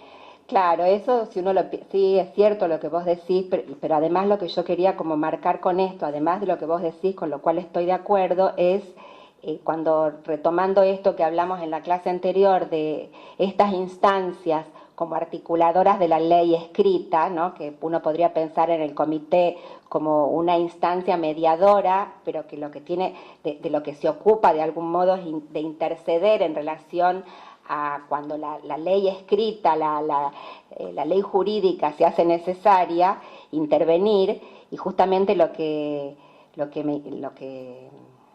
pensaba en relación a esto, y por eso traje esta cuestión, es esta posición de la médica, ¿no? En relación a jugarse, no porque el padre no nos importe, pero respecto a el uso de esta ley. Como decía Adriana la vez pasada, está la ley y están las instituciones que son articuladoras de la misma. En el hospital uno podría pensar el comité como un articulador de esta ley. Bueno, hay distintas maneras de articular, pero en este caso se trataba en primer lugar de intervenir pensando en el niño. Por supuesto que no se le iba a dejar al señor colgado y que se iba a convocar no sé, a un hospital de adultos, que se lo iba a intentar hacer y el plan en las mejores condiciones posibles. Pero como una responsabilidad institucional es pensar en primer lugar en el niño, ¿no? En relación a esto aún. Y digo esto también por esto que hablábamos hace un momento respecto a cuando a veces se plantea intervenir para separar a este niño de esta madre. Situaciones dificilísimas, que o sea, siempre nos pasa que cuando hay que dar una información de esta, enseguida cuando se resuelve algo de esto en el comité, decimos, sí, pero que lo informe el consejo. Y los sí tenemos siempre algo que es cierto, pero que además nos viene muy bien, que es que lo haga la trabajadora social, porque si no se va a perturbar el vínculo terapéutico, cosa que es cierta muchas veces, pero digo porque, bueno, ocupar este lugar es muy complicado, pero en relación bueno, hay que jugarse y responsabilizarse de este acto, ¿no? Que tiene que ver con hacer que algo de la ley escrita, la ley jurídica opere cuando la ley simbólica falla, ¿no? Que uno o sea, el recurso a esta ley, el recurso a presentar un caso en el comité, a que se dé intervención al consejo, es algo a lo que se apela cuando la dimensión simbólica y el recurso a la palabra no es suficiente. O sea, cuando se hicieron todos los intentos o sea, si a lo mejor se hubiese tratado de un señor neurótico en el cual se pudiera trabajar y hablar de esto, quizás otro hubiese sido el dentino y no hubiese sido necesario como apelar a estas instancias.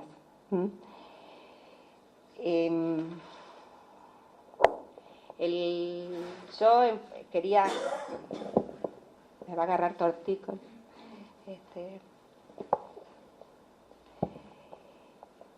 Este curso, la intención era transmitir la articulación entre el psicoanálisis y la ley.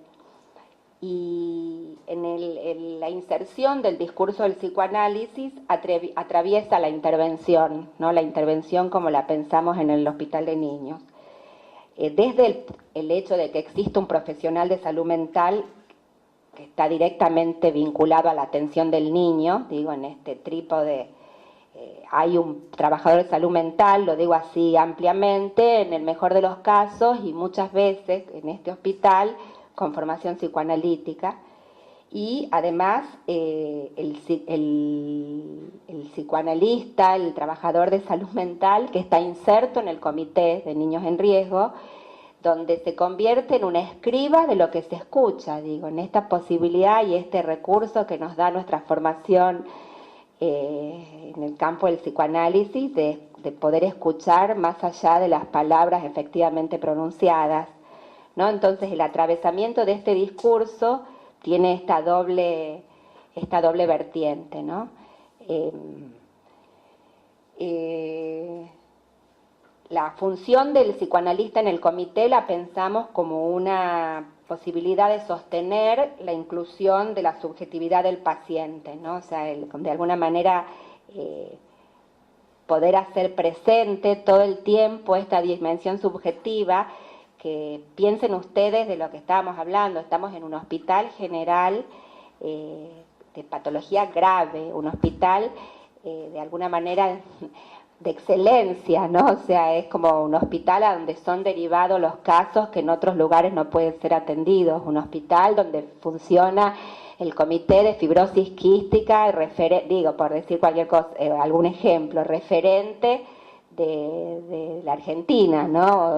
Donde llegan chicos de los países limítrofes para atenderse de eso que en otros lugares no se detectan. O sea, el peso del discurso médico es muy importante. Entonces, el trabajo permanente es como que no se pierda la dimensión subjetiva frente a este avance del discurso científico.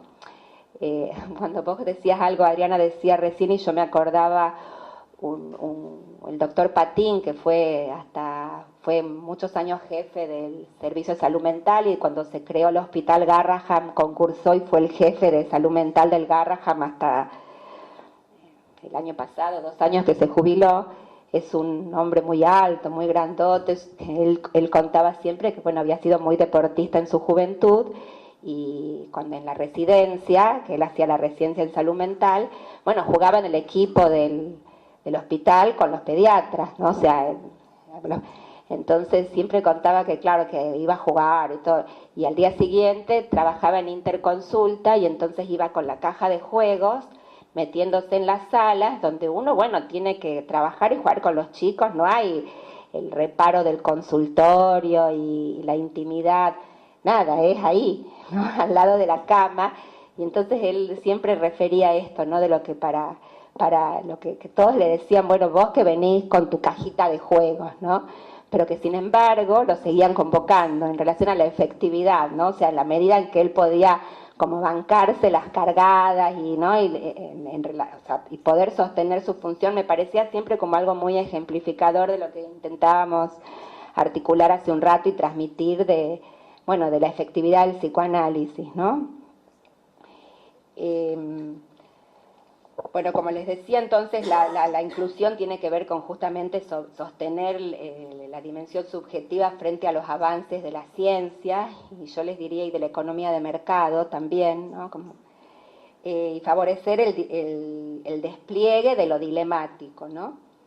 El desenmascaramiento de las inconsistencias lógicas y muchas veces irresolubles del discurso. Creemos que es como una posición a sostener desde el psicoanálisis y desde el psicoanalista inserto en el hospital. En este sentido y en esta línea es como que querría como transmitirles una viñeta clínica, un poquito para ejemplificar y poder pensar juntos y de alguna manera bajar, ¿no? Esta cuestión más conceptual. Yo les voy a contar el caso y después, me gustaría que abriéramos un espacio de preguntas y aclaraciones. Esto ingresa en el hospital un bebé de 4 meses, ¿no? O sea, hay una derivación desde una zona de la provincia de Buenos Aires, como distante como a 300 kilómetros de la capital, de la ciudad de Buenos Aires, una derivación de un niñito con una nota de derivación del pediatra de la que nosotros, equipo de salud mental, nos anoticiamos, digamos, después de un tiempo de estar el bebé internado. La derivación, en principio, tiene que ver con que, bueno, el bebé tenía, la mamá lo refiere así, moquitos.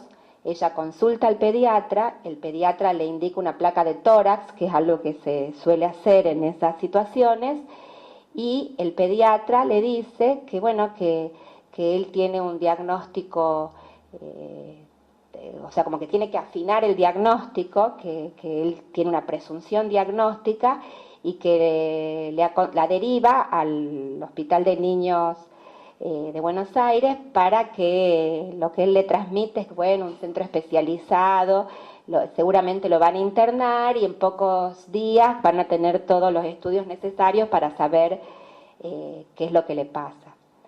Y el pediatra deriva a este chiquito al hospital con una nota en la cual dice, bueno, solicita evaluación del niño tal y tal, con diagnóstico presuntivo de osteogénesis imperfecta. La osteogénesis imperfecta es una patología ósea que produce fragilidad en los huesos, o pones, o sea, diagnóstico presuntivo de osteogénesis imperfecta o SMI, que son las siglas de síndrome de maltrato infantil.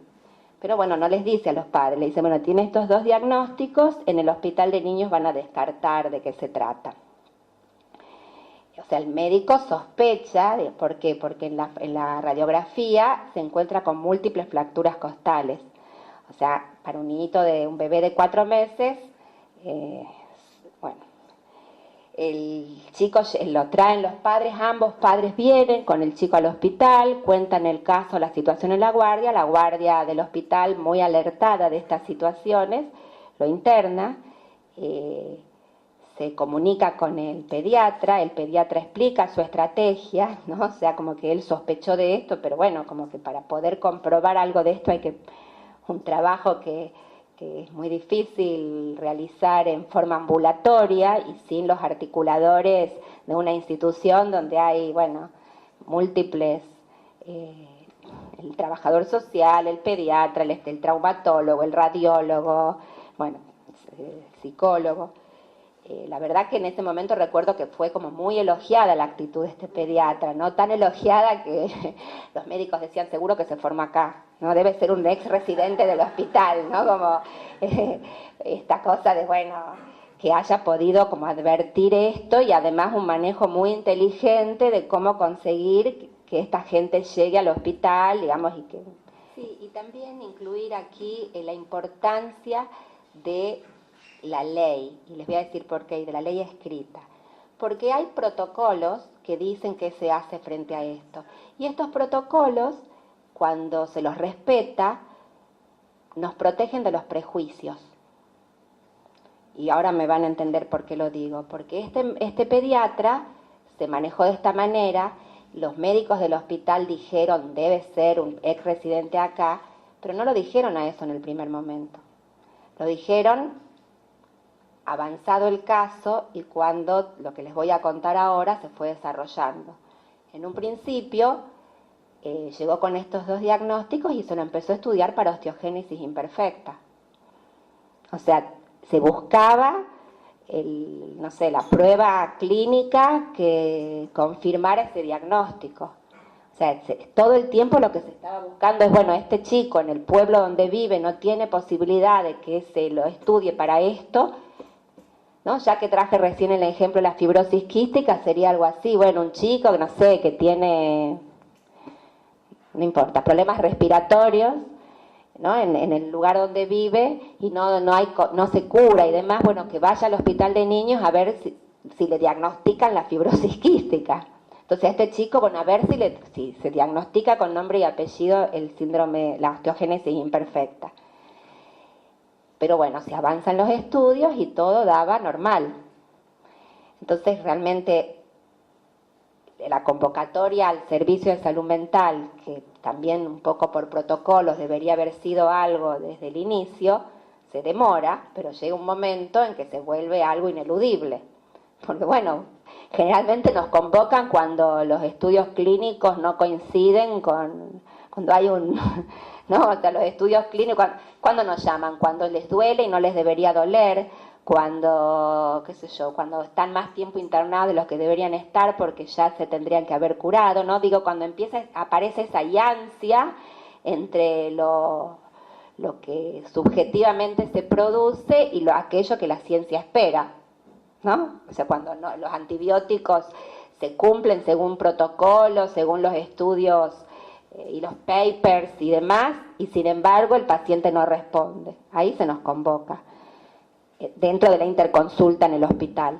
Entonces aquí, bueno, cuando se avanzan los estudios y se comprueba que la osteogénesis, no se trata de osteogénesis, dicen, ¿qué será? Maltrato. Entonces, bueno, recuerdo que nos convocan en ese momento, empezamos a escuchar a esta familia,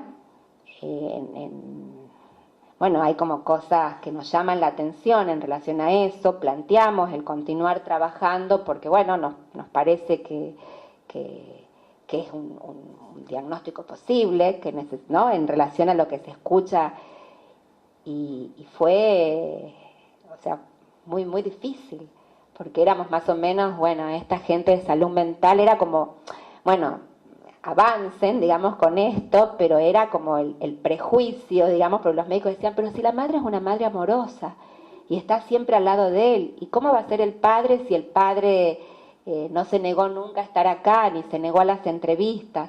Entonces, en este punto les decía que el protocolo nos protege de la propia subjetividad de los médicos, ¿no?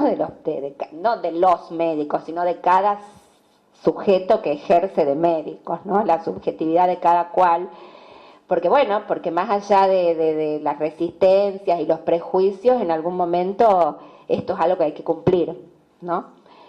Bueno, entonces comenzamos a entrevistar a estos padres, a trabajar con ellos.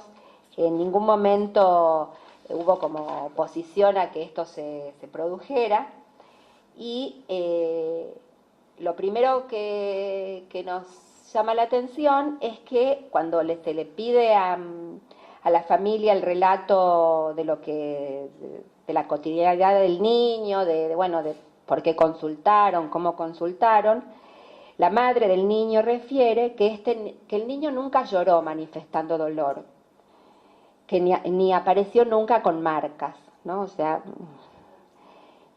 sabemos esto, ¿no? O sea, ella ¿no? plantea como el nunca, el no, bueno, a la mejor indicación freudiana, si lo sacamos, ¿no?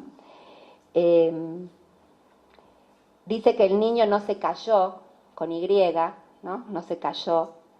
Y ahí escuchamos el equívoco, ¿no? Cuando ella dice no se cayó, nosotros escuchamos no se cayó, pero con doble L, ¿no? El papá relata los hechos de una manera desafectivizada. Esto también es algo que nos alarma, o sea, nos alarma en el sentido, nos alerta, no que nos alarma.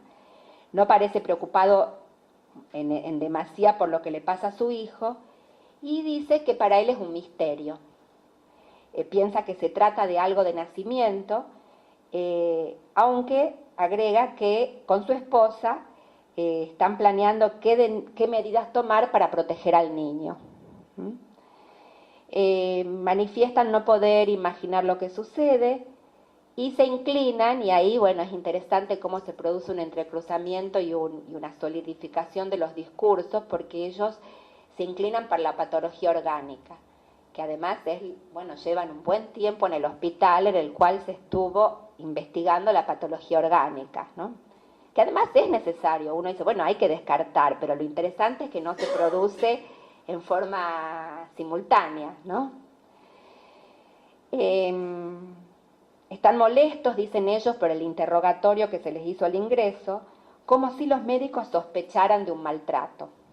No sé, la verdad que lo dicen todos, ¿no? Digo, en este supuesto no decir, nos dicen. El papá, en un tono monocorde, en el cual lo que se escucha es como que está repitiendo las palabras de otro, ¿no? Como que si él dice que si él no se hubiese preocupado por su hijo, no lo hubiera traído al hospital, que es lo que sostenían los médicos, ¿no? y que todo lo que hace es para el bienestar del pequeño.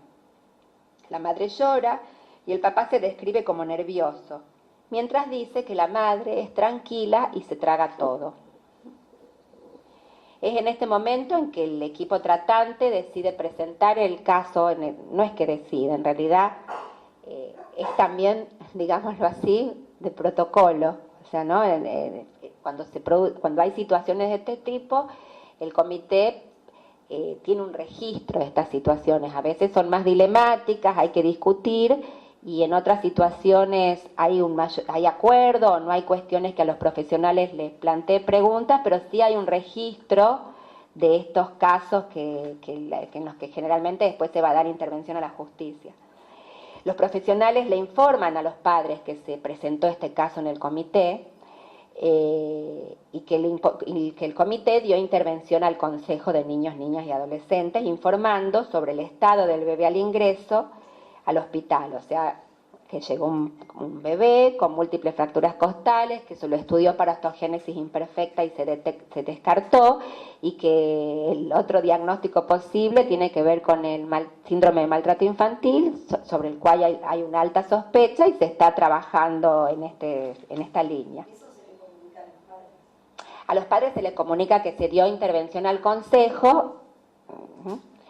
El padre, la mamá escucha esto y no se muestra ni angustiada ni preocupada, y el padre lo que nos impresiona es que no toma conciencia de la gravedad de la situación y de la responsabilidad que él tiene, ¿no? No importa si fue el autor del hecho, no lo fue, no es algo que a nosotros no somos el organismo de la justicia, ¿no? Somos agentes de salud, en todo caso, como se dice en el ámbito hospitalario, pero sí nos llama la atención que, bueno, no hay ningún tipo de pregunta respecto a lo que sucedió, ¿no? Preocupación, pregunta, ni siquiera, bueno, hay una atribución de culpas a otro, como a veces pasa, hay una niñera por ahí, pero ni siquiera es inculparla a ella, al contrario, ¿no? Pero es medio cercana a la familia, ¿no? Bueno. Se muestra muy apurado en volver a casa y a su trabajo, y lo que el consejo del menor en ese momento sugiere es continuar con las entrevistas. El bebé, por otro lado, no está de alta clínica porque, bueno, hay como ciertas cuestiones en su estado de salud que no se resolvieron. Quiero contarles también que fue muy interesante porque voy a mantener el suspenso, ya les voy a contar enseguida esto que les quería decir. Voy a seguir en orden. Se sugiere que se continúen con las entrevistas con este papá, digamos, para poder tener como cierta aproximación diagnóstica del papá, como para poder contribuir con el consejo con mayores informes respecto al lugar de los padres, al discurso de los padres. En este caso se trata de un bebé de 4 meses, no podemos tener elementos de trabajo con el niño, ¿no? O sea, pero no hay horas de juego, no hay dibujos, pero sí continuar trabajando con los padres. Y lo que detectamos conversando con el papá fue realmente algo muy impactante, que en esta cuestión de intentar como generar una charla para que, bueno, puedan aparecer diferentes significantes que nos orienten en una determinada posición. Cuando se lo interroga al padre respecto a su trabajo, este señor que tenía un hablar monocorde, así como una cierta uniformidad en sus manifestaciones emocionales, se entusiasma llamativamente, cosa que no había sucedido, cuando habla de su trabajo en un criadero de pollos. Entonces empieza a contar y ahí, bueno, ¿no? Escuchamos ahí algo que marca una diferencia. Entonces decidimos ahondar en esa línea y recuerdo, bueno, de haberle dicho, ¡ay, qué interesante lo que usted está contando! Él contaba cómo era la cadena de visceración de pollos. Entonces cuando, bueno, hay como un tono gozoso en ese relato, y cuando él se detiene en el relato de cómo se se visera los pollos, difícil, esa cara que vos hacés era muy difícil de escuchar, ¿no? Como muy difícil de escuchar, pero era llamativo, ¿no? Se escuchaba como un goce ahí en el relato.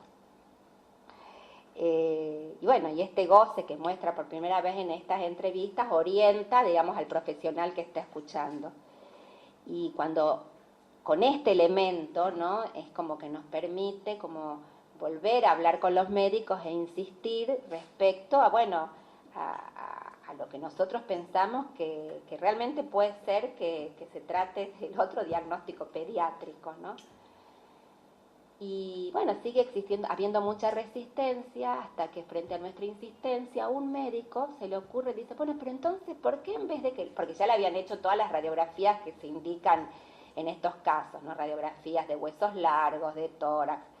Y alguien dice, ¿por qué no les repetimos las radiografías? Porque claro, decíamos, bueno, estas radiografías son compatibles con el maltrato, sí, bueno, pero no tiene tal fractura, ¿no? Y estas fracturas también podrían ser por una caída. Pero claro, una caída y este discurso se contradecían, digamos, uno le dábamos valor también a lo que habíamos escuchado. Entonces un médico se le ocurre, dice, ¿por qué no repetimos las placas, pero que las haga otro radiólogo? No el que los hizo, que la haga la doctora Urroz, me acuerdo, que además trabaja por la tarde en el hospital y por la mañana en la morgue judicial. Entonces tiene una expertise de cuáles son las radiografías que hay que sacar, de en qué ángulo y cómo. Bueno, entonces se le repite a este chico la radiografía, la doctora indica una radiografía en una determinada posición que no se suele hacer en un hospital porque es difícil que se produzca esa fractura por una caída, es una fractura que se produce solo por retorcimiento y el retorcimiento es una acción voluntaria. Entonces no es lo que se hace de primera práctica, pero esta médica con otra experiencia indica esta radiografía y aparece este tipo de fractura. Entonces esto confirma desde el punto de vista pediátrico el diagnóstico, porque el síndrome de maltrato infantil está planteado como un diagnóstico pediátrico. Se confirma este diagnóstico y previo a esto, bueno, cuando se les informa a los padres que se avisó al consejo y demás, el abuelo del niñito, o sea, el padre del padre, sorprende porque se acerca al hospital y le dice a su hijo, ahora a cuidarse, ¿no? Ahora a cuidarse, el nene está lesionado y hay una denuncia, ahora cualquier cosa que le pase va a ser peor. Así que a cuidarse. O sea, lo que podemos escuchar ahí es que frente a lo que se pone en evidencia, este señor, que hasta ese momento no había expresado su opinión, digamos, sobre la situación, de algún modo deja en descubierto y bueno, en realidad en entrevistas que se mantienen con él, en ese momento él dice, bueno, aparece todo una beta de la cual se habían ocupado mucho en mantenerla en silencio, que los abuelos, o sea, los padres del padre, recién la empiezan a contar cuando la situación cuando ya no hay salida, digamos, que bueno, que este hijo era el hijo problemático, una familia clase media, profesionales, este hijo era el único que no había estudiado, que vivía en capital y trabajaba haciendo repartos en el microcentro y esta era una situación que lo estresaba mucho y que había tenido muchos momentos de desborde y de reacciones violentas y que entonces consiguen la posibilidad de que se vaya a vivir al interior ¿no? Y que eso le había hecho muy bien, que era un trabajo más tranquilo. O sea, empiezan a aparecer de alguna manera los antecedentes, digámoslo, patológicos de este padre. Bueno, entonces, digamos, hay una limitación que plantea la intervención del consejo, ¿no? O sea, cuando los profesionales damos intervención al consejo, se pone en acto una cierta limitación, un acotamiento a este goce, digamos. El abuelo, entonces, hasta ese momento que estaba, como les decía, desimplicado, se interesa por las consecuencias del hecho. Y lo que nosotros podemos escuchar ahí también en el discurso del abuelo es cómo esta relación complicada con la ley, que aparece presentificada en este padre, tenía que ver con algo que correspondía a generaciones anteriores, ¿no? Esto para pensar la familia como transmisora, también, no, o sea, transmisora también de lo que falta, también de las dificultades y también de las imposibilidades. O sea, en este caso había cierta relación difícil con la ley que venía desde generaciones anteriores. Este abuelo que, bueno, hasta que no se ve de alguna manera sin escapatoria, no toma una posición en defensa de su nieto, ¿no? Como también una posición de, bueno, eludir, a las generales de la ley, ¿no? Después el padre del bebé se acerca al Consejo de Niños, Niñas y Adolescentes por iniciativa propia, después de todos estos hechos, y confiesa que él fue el que generó esta situación.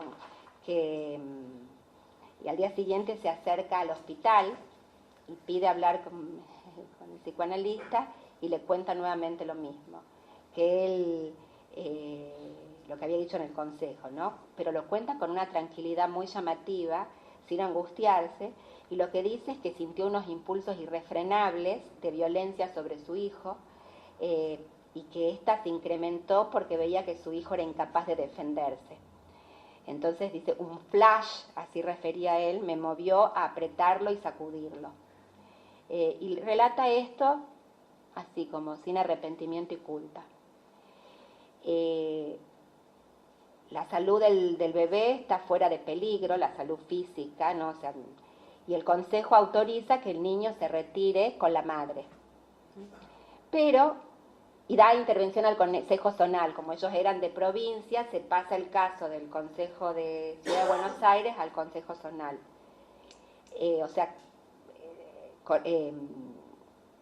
La resolución no indicaba la separación del niño del bebé. O sea, no se legisla respecto a eso, no se legisla, no sé cómo. Del padre, ¿qué dije? Del niño, no, pero era un niño en algunas cosas. Había como una cierta cosa que uno podría pensar de alguna debilidad, pero esta debilidad del orden de la locura, ¿no? Entonces, la resolución no indica la separación del bebé de su padre, y tanto el equipo tratante como el comité de niños en riesgo considera que el niño está en situación de peligro. O sea, realmente nos alarma mucho, nos preocupa mucho que este niño se vaya a 300 kilómetros del hospital con la madre sin ninguna intervención que indique la separación de este padre. Sí, se elevan informes de salud mental, el informe clínico, el trabajo social, y se presenta en el consejo, la denuncia al consejo. Pero claro, nos alarma, la verdad es que nos sorprende mucho lo que... Esto es muy interesante porque esto es un caso que tiene ya unos años, que fue casi como cuando todos este modo de trabajo con el consejo y demás era muy nuevo, ¿no? Era muy nuevo y en realidad hay ciertas cosas que están establecidas, pero ponerlas en práctica lleva mucho más tiempo, ¿no? Y entonces nosotros pensamos mucho respecto a cómo se resuelve en un primer momento, que tiene que ver como con resabios de modos que correspondían a legislaciones precedentes, ¿no? El consejo decide, ¿no? Y si está con la madre lo va a proteger, como si esto fuese posible en una situación donde claramente la ley simbólica no funciona, que esto se inscriba sin la intervención de un organismo de protección, que es el que instrumenta la ley escrita. Entonces, el comité, nos preocupamos mucho, y lo que decidimos, dado que creemos que el niño está en situación de peligro, comunicarse con el consejo zonal, o sea, dirigirnos directamente al consejo de la zona de residencia para articular el trabajo con ellos, transmitiéndole todo lo trabajado, y contactar al pediatra de cabecera, porque recuerden cómo se inició todo esto y pensamos claramente que era un actor sumamente valioso para poder seguir trabajando.